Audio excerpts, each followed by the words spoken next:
Okay, we'll drag ourselves away from the Americans arguing with each other on the lower side bands. So, new rotator controller here. So basically, just going to set this one up, show you guys how. All I'm going to use is a 3-core cable. So I've already done the work at the back here. I've removed the screws.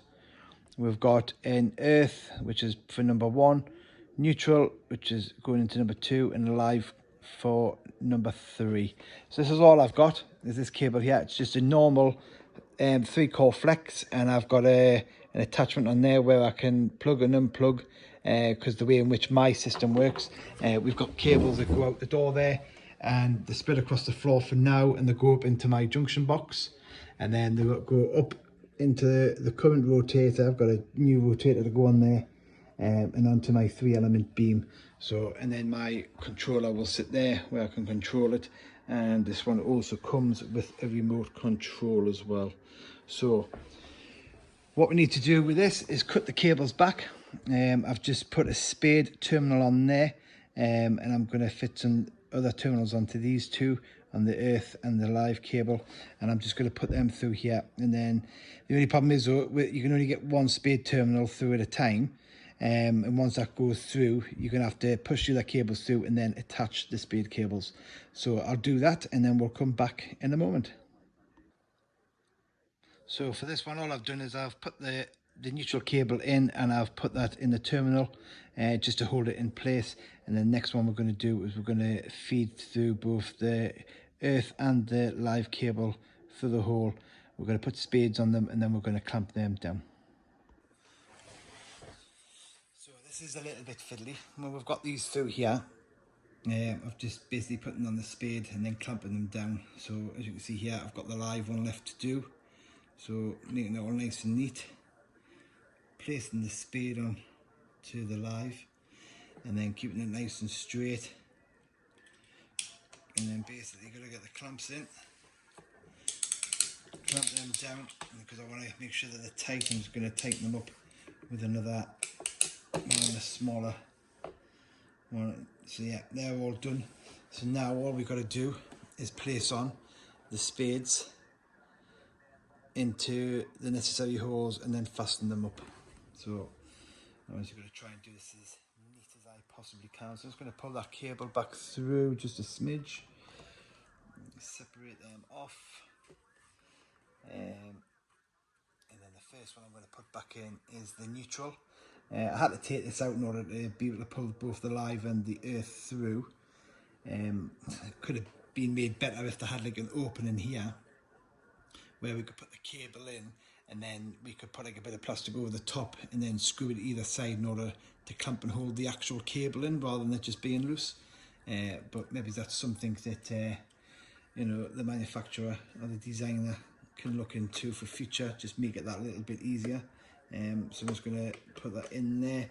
I'm just going to use this flat-headed screwdriver in order just to keep this nice and straight, and then we'll screw that down into place. That's it. Something good. Okay, we can then tighten that up. That's the neutral in. I'm then going to do the furthest one away from me, which is the live, the brown, which is going into socket number 3, and then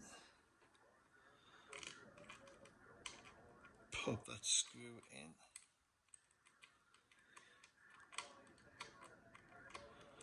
These are really fiddly.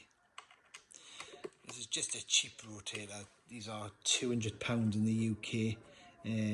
Buy them from Moonraker. They're decent enough to do the job.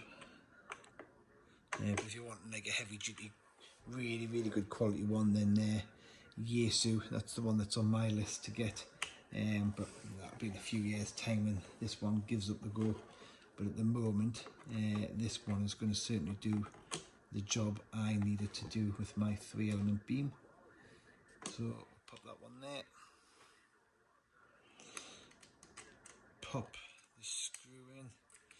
Why they don't come with cables already pre-attached to make it easier for the end user, with like a connection block where we can basically, a bit like what I've put on there, where you can connect in, so where you can disconnect and reconnect the cable.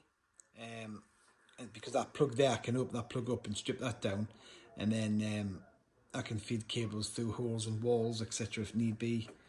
Just makes it so much easier for the end user. But yeah, it's not the end of the world, I suppose. It's just fiddly. It's just so tight and compacted in here.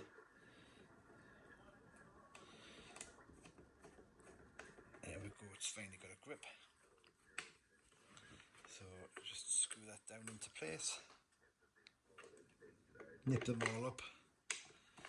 And just make sure they're all nice and straight.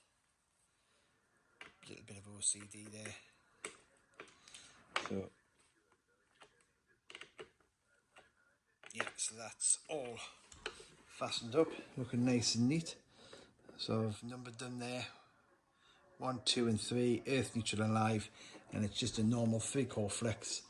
That plug there I bought, I think it was about 3 or 4 pound in B&Q, and then yeah, that'll do the job.